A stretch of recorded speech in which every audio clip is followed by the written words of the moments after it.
ভেবে তো ছিলাম শাড়ি পরবো কিন্তু উফ! এত গরম পড়ে গেছে শেষমেশ শাড়ি ছেড়ে সালোয়ার কামিজটাই পরে নিয়েছিলাম। তো তোমাদেরকে বলে দিই কোথায় যাচ্ছি। আমি যাচ্ছি আমার বোনের ছেলের জন্মদিন অ্যাটেন্ড করতে। তো ওর জন্য খেলনা কিনতে আমাদেরই পরিচিত একটা খেলনার দোকানে চলে গেছিলাম। আর এখানের কালেকশন আমি যত দেখি তত মুগ্ধ হয়ে যাই। এত ভালো কালেকশন। আর এই দোকানে দাদার সাথে আমাদের পরিচয় খুব ভালো। আমাদের বাড়ির যেকোনো অকেশনে যেকোনো জিনিস আমরা এখান থেকেই কিনে নিয়ে যাই। তো দাদাকে বলেছিলাম বোনের ছেলের জন্মদিন কি নিই বলো তো? তখন দাদা বলল, "অ্যাকচুয়ালি ছেলেরা তো স্পাইডারম্যান, অ্যাভেঞ্জার্স এসবের সেটই পছন্দ করে। তো ওরমই একটা সেট নিয়ে নিয়েছিলাম।" আর এখানে আমার চোখে পড়ল প্রেস্টিজের একটা ননস্টিকের ফ্রাইং প্যান। আমার নেওয়ার অনেকদিন ধরে খুব ইচ্ছা ছিল।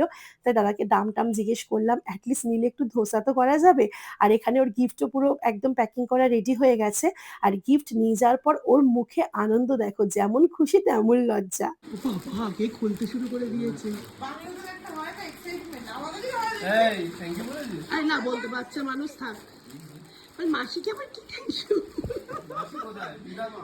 পিসি বলে পিসি আমাকে। খোলো, খোলো।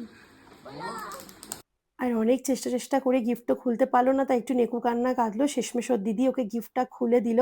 আর ও মনে ভাবছে এটার মধ্যে কি গিফট আছে। আর গিফটটা দেখে জাস্ট ওর মুখে হাসি দেখো। ওরে সর্বনাশ! কি হাসি! দেখাও।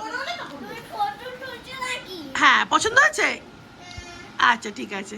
আর এখানে ওর জন্মদিনের বেলুন আমরা ফুলিয়ে রাখছি। ও আরামসে সেগুলো খাটের পিছনে ফেলে দিচ্ছে। আর ১৫ মিনিটও হয়নি গিফটগুলোর অবস্থা কি করেছে দেখো। টেনে টুনে হাত পা ছিঁড়ে, উফ বাবা! পারেও বটে। লাস্টে ওর বাবা-মা ওকে ড্রেস-টেস পরিয়ে নিচের ঘরে নিয়ে এলো। কারণ ওর কেক কাটিংটা এখনো বাকি ছিল। আর কেক কাটিং করতেও কিন্তু ওর মাথার মধ্যে দুষ্টুমি বুদ্ধিটাই নাচছে, সেটা আমি খুব ভালো মতো জানি। তারপর ওর মুখের মধ্যে একটু কেক দিয়ে দিলাম। সবাই মিলে কেক খেলাম, খুব মজা করেছি। তোমাদের সঙ্গে আমার মামার পরিচয় করিয়ে দিই। এটা হচ্ছে আমার মামা। আমার মামার কাছে ছোট থেকে আমি মানুষ। আর আমার চোখে আমার মামা হচ্ছে মোস্ট হ্যান্ডসাম একজন মানুষ। তারপর খাওয়া-দাওয়া করার পালা। এখানে বোন খুব ভালো চিকেন কাটলেট তৈরি করে সবকিছু রেডি করে রেখেছে। আর এটা হচ্ছে আমার পিসি। সারাক্ষণ রান্নাঘরে থেকে রান্না করতে ভালোবাসে আমার পিসি। এই গরমের মধ্যে আমাদের ২ বোনের অবস্থা দেখো রান্নাঘরে জাস্ট কি হয়েছে। তারপর বোন গরম চিকেন কাটলেট ভেজে সবাইকে খেতে দিল। ডিনারটা তোমাদেরকে বলে দিই। ডিনারে ছিল দই কাতলা ছিল, মাছের মাথা দিয়ে মুগ ডাল ছিল, আর তারপর ছিল পি রাইস, চিকেন কষা, চাটনি, মিষ্টি, পাঁপড়, পায়েস। আমি ওই চাটনি, মিষ্টি-ফিষ্টি খাইনি। ওইজন্য আর ভিডিও করিনি। তো সবার সাথে খুব মজা করে বাড়ির দিকে রওনা হলাম। টাটা।